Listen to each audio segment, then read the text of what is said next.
Samiha, and you're watching Tigers Today. First up, I have a segment about the upcoming summer break. Let's check it out.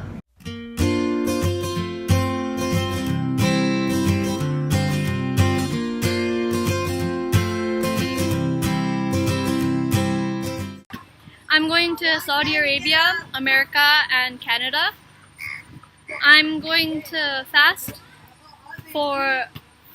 through June and July, and if I do not keep all of the fasts, I will have to do it later.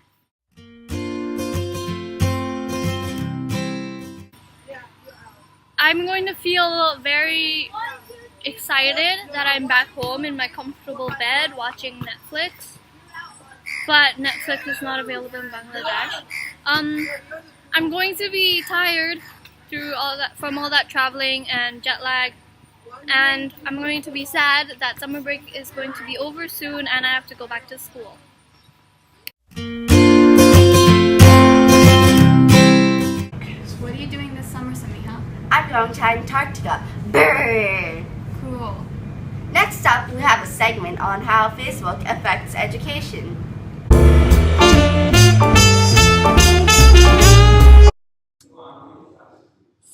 Facebook is most definitely the most popular social networking platform for kids of all ages and for adults. So why not use it for a good purpose? Facebook is gradually getting more popular, and as it is providing its users with more and more things to do on it. For example, we can now follow worldwide trends, share photos very quickly, and a lot more.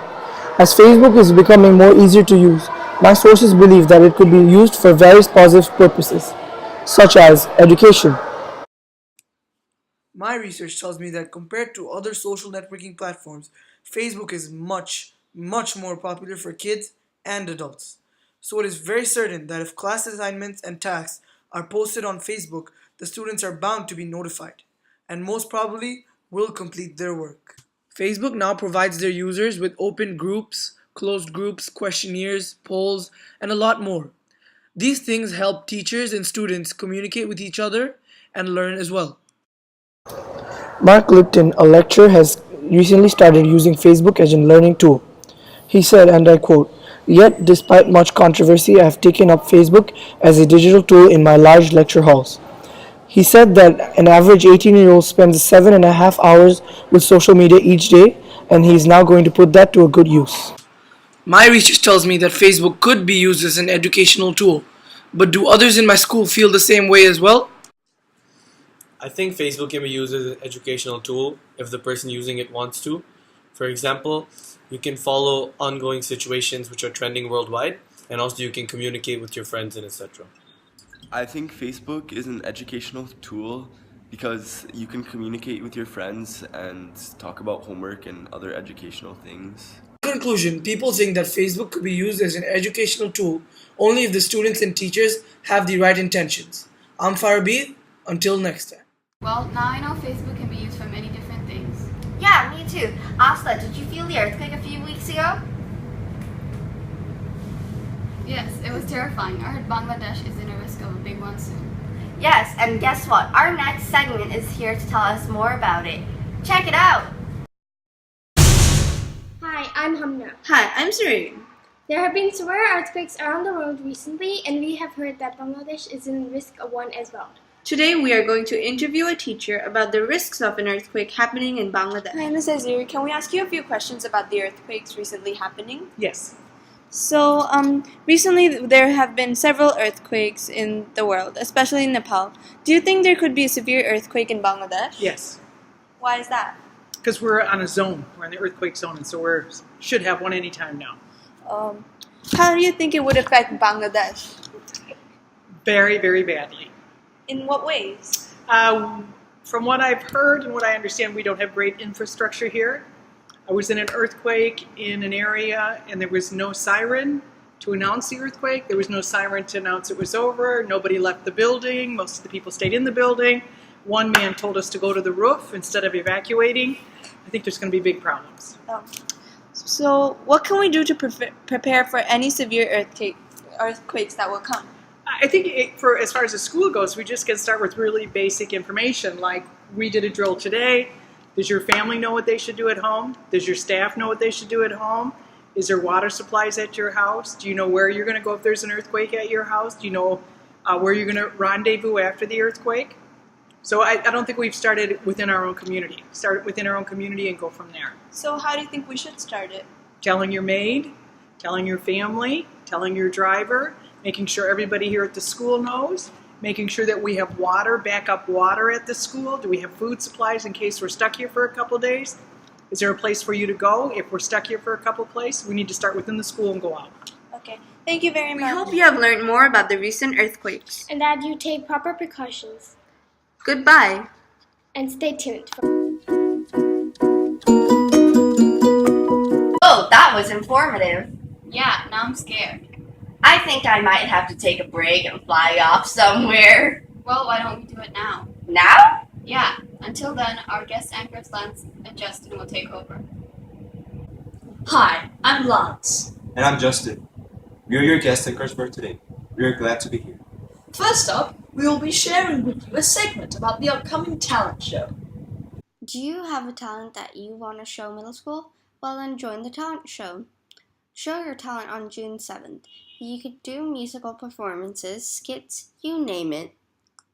Actually, the auditions are over. They were on 10th, 11th, and 12th May. An estimated 20 people have auditioned. There are 160 people in middle school and almost 20 people auditioned. There will be mostly musical performances, but a few comedy skits as well. It's being organized by the talent show committee. Hope you watch the talent show and like the performances. And 4. I can't wait till the talent show. Neither can I. Oh, do you know the 8th grader fundraiser to save money for modern slavery? Yes, and guess what? Our next segment will give more information about it. Well, what are we waiting for? Let's go check it out. There was a fundraiser for modern slavery recently. Everyone enjoyed the fundraiser and we earned a lot of money. Both elementary schoolers and high schoolers enjoyed it. Let's see what others thought. Everyone, I'm here with Aniban and I'm going to ask some questions about the fundraiser. So, what was the most challenging about during the fundraiser? Seeing how I was in the face painting group, I thought that painting the faces properly was one of the most challenging things. Seeing how it was pretty delicate and we had to keep it in the lines and try not to mess up. But then sometimes we would mess up and then we'd have to get a paper towel and then wipe the part that we messed up off. Okay, so what is the main point of the fundraiser? The main point of the fundraiser is to educate girls in villages who don't know about modern slavery, because we have been learning about modern slavery in social studies, and we are trying to educate them so they can tell their families not to sell them into modern slavery. So the last question is, what were you most excited about the fundraiser? I was excited about the fact that people were coming to pay for the education of girls who might be sold into slavery. I was pretty happy and excited about this because I wanted to know how many people would buy stuff, and I was excited because I wanted to know if we would beat last year's 8th grade's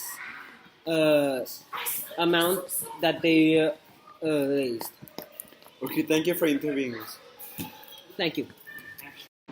Hello, Mr. T, and we are here to interview about the fundraiser 8th grade did on the Thursday, May 14th. So, what's the main point of the fundraiser? The main point of the fundraiser is to raise money for the Oasis Foundation. This foundation helps girls and teenagers from the villages in Bangladesh, and they educate them and teach them life skills so these girls don't fall into the trap of modern slavery. And what were you most excited about this fundraiser?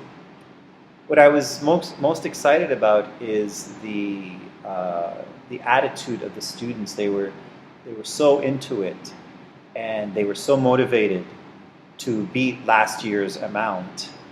So that gave them that extra push to perform better and to try harder. Thank you, Mr. T, for letting us interview you. Thank you. I'm glad that we helped Bashing Modern Slavery. I hope this fundraiser was entertaining and helpful. Thank you for watching and stay tuned. It's a good thing they're doing it to save modern slavery. Yes. Hey Lance, do you like football? Yeah! Well then, you're gonna love this next segment about UEFA Champions League. Hey guys, this is Rohan Shah from Tigers Today. Today we're going to interview some football fanatics about one of the sport's most exciting tournament, the UEFA Champions League. As most of you may know, the tournament is coming to its end as we approach the final of the Champions League. The final will be played between FC Barcelona and Juventus FC. So I decided to go around and ask some people some questions about the final. Enjoy. Hey Simon, it's a pleasure to interview you. So I'm going to be asking you some questions about the Champions League final. First of all, who are you supporting in these Who are you supporting in the finals? Juventus. And why are you supporting them? Because they're the underdogs. And who did you support before the final? Real Madrid. And regardless of who you're supporting, who do you think is going to win? Juventus. So that's what Simon had to say. He's supporting Juventus in the finals, and he was supporting Real Madrid before this. But he thinks that Juventus will surely win. So that's it from me, from Tigers Today. It was a really good segment. Yes, absolutely. Who will win? Barca? Juventus? I don't know. I just came in to find out. Well, that's it from us. Hope you enjoyed it. And now we will be handing it back over to our anchors. Thank you, Lance and Justin. That segment made me curious about who's going to win. I look forward to watching it. Hey Asta, do you know what a malware is? No, what are they? Aren't there ways to stop it from harming your computer? To find out more, just keep watching the upcoming segment. Many people at our school have heard of viruses. Many of you regularly take your computers to tech support because of an alleged virus. But in fact, viruses are almost non-existent. In fact, many computer security companies have stopped making protection for them. Malware is usually presented as an advertisement online. The advertisement pops up and you click on it or allow it to download free games. Unknown to you, when you click it, no free games come onto your computer. However, you do download something onto your computer. That something is the malware. That malware will steal your identity. Sometimes the advertisement will advertise anti-malware software. There is no such thing as malware protection. Malware protection is in your hands. It is in your interests not to click on that link. Let's talk to tech support about this problem. Would you say that malware is a big problem at AISD? I wouldn't call it a big problem, but yeah, it can become a bit of a concern because of the fact that a lot of from students from grade 6 to 12, they all use their personal laptops. So although we keep promoting as well as sending out notices that certain low malwares that are already out in the market, we do have the content filtering system within the school. The school has a built-in network firewall, and we also use a web-based protection called the OpenDNS. And so any request that comes through whatever that you're browsing from within the school, that anything that comes inside the school gets always filtered right there. Okay. So we have taken the protection, but there are always you have to be on guard all the time. Yeah. Do students often come to you with problems with malware? Is it Interestingly, no. I mean, I wouldn't say they do. I mean, the part of the reason being, I think that these days with people using so much of the internet and everything showing up pretty much regularly on their screen in terms of the warning signs for malware or whatever, I would say most of the users, and I include students and teachers alike, are pretty much say aware of the fact that there are issues outside, and we do get consulted every now and then. But that the answer to your question would be, I wouldn't really say that it's a huge amount of influx of people coming in. But yes, sometimes we do get questions from students, teachers, anybody who uses a computer within the school about certain things that they find suspicious. Okay. And do you have any advice that you'd like to give to the students of AISD?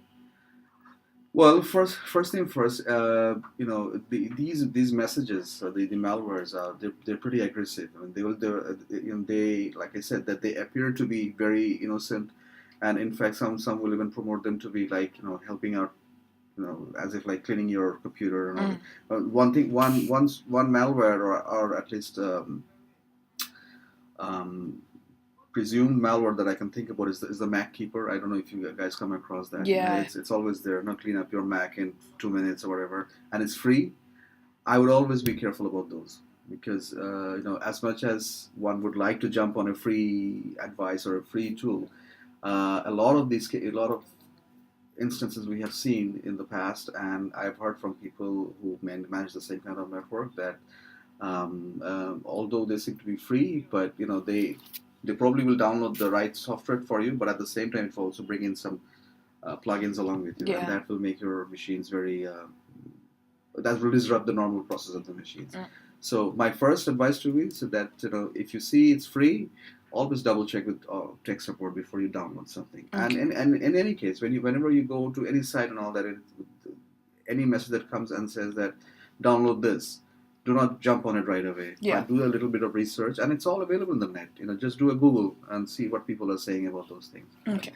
That way Wow, I never knew computers are so prone to very dangerous virus.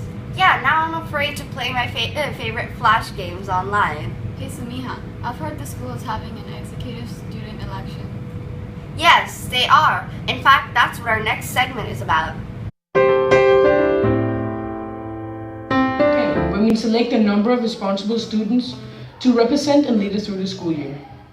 The executive council is made up of a president, vice president, treasurer, and secretary. The few students who take up the challenge and compete for these positions takes a huge responsibility. These positions demand people with great personality. Today we'll be interviewing Horace Dent from 7th grade, who is a representable candidate. So Horace, how are you feeling? A little bit nervous? Yeah, Anuda, I think I am a little bit nervous, but overall I think it's important to be confident and thrive yourself to your full potential. Now I know that this year you have to give a live speech. Do you think you can face the audience and challenges successfully? Yeah, I think I can definitely do that, and I think it's really good that they did a live speech this year because that's one of the main things about running for executive council. You have to communicate more, and so this will help us throughout the year to communicate more with our middle school. Why are you running for president? I'm running for president because mostly when I ran for rep, I loved how people organize things and plan things for the school and try to make it better. So now when I'm president, I still think I can do the same thing, except people will look up to me and I can try. How was your experience with the student council this year? It was really fun. Like when you organize things, you have to have responsibility, but if you use it the right way, it can be really fun.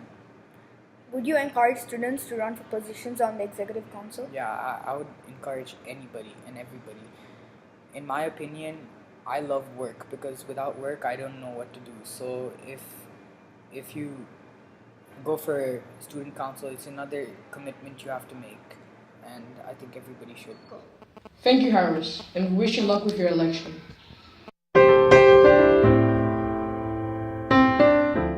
That sure was interesting. Yeah, I can't wait to hear the contestants' speeches. It's going to be a tough competition between the contestants. Yes, definitely. Well, that's it from us. I'm Asta.